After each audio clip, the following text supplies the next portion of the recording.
અકબર બીરબલ અને સૌથી સુંદર બાળક। મારી ચેનલમાં નવા છો તો મારી ચેનલને લાઈક કરો, શેર કરો, સબસ્ક્રાઇબ કરો, ધન્યવાદ। એક સમયે બાદશાહ અકબર તેના રાજકુમાર સાથે શાહી દરબારમાં હાજર હતા। દરબારમાં હાજર દરેકની નજર રાજકુમાર પર હતી।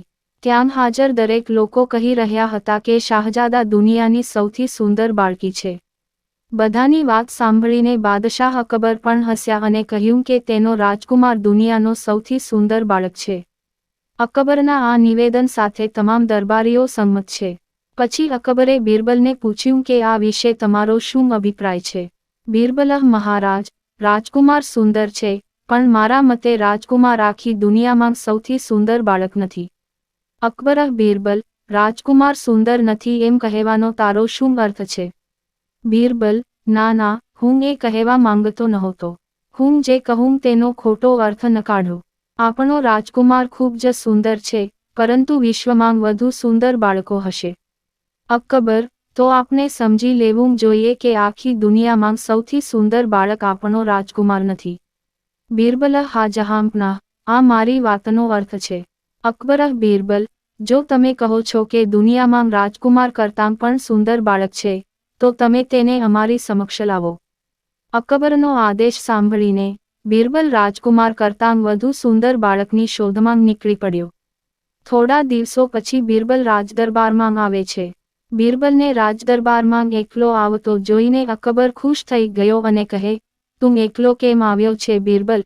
એનો મતલબ તને રાજકુમાર કરતાં સુંદર બાળક નથી મળ્યું। બીરબલ: જહાંપનાહ, હું તમને જાણ કરવા આવ્યો છું કે મને રાજકુમાર કરતાં પણ સુંદર બાળક મળ્યો છે।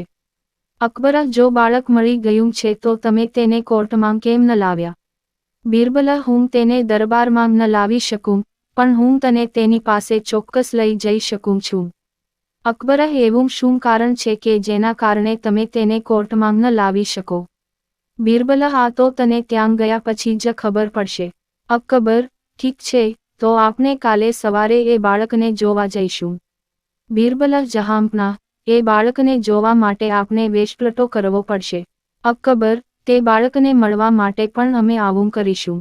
બીજા દિવસે સવારે અકબર અને બીરબલ બાળકને જોવા માટે વેશમાં જાય છે।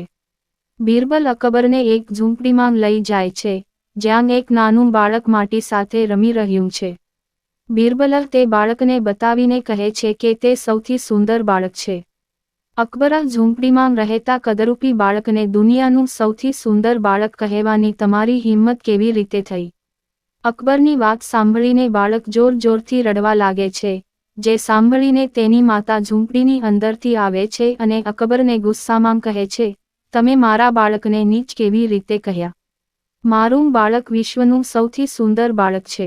જો તમે મારા બાળકને ફરી કદરૂપું કહો તો હું તમારા બંને હાડકાં તોડી નાખીશ। અહીંથી ચાલ્યા જાઓ અને અહીં ફરી ક્યારેય જોશો નહીં।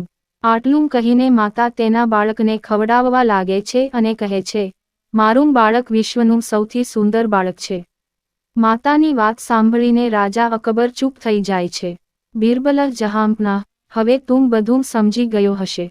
અકબર: હા, હવે હું સારી રીતે સમજી ગયો। બીરબલ: રાજા અકબર બાળક ગમે તે હોય, માતા પિતા માટે તેમનું બાળક દુનિયાનું સૌથી સુંદર બાળક છે। અકબર: બીરબલ, તમે સાચા છો, દરેક માતા પિતા માટે તેમનું બાળક સુંદર હોય છે। બીરબલ: જહાંપનાહ, હું તો ઈચ્છું છું કે તમે રાજકુમારને સિકોફન્ટ્સથી દૂર રાખો અને તેને સારી તાલીમ આપો। અકબર: બીરબલ, તમે ફરી એકવાર અમારું દિલ જીતી લીધું છે। વાર્તામાંથી બોધ: કોઈ પણ વસ્તુ પર ક્યારેય અભિમાન ન કરવું જોઈએ, કારણ કે એક દિવસ તે અભિમાન ચોક્કસપણે તૂટી જાય છે। પૂરી વાર્તા સાંભળવા માટે ધન્યવાદ।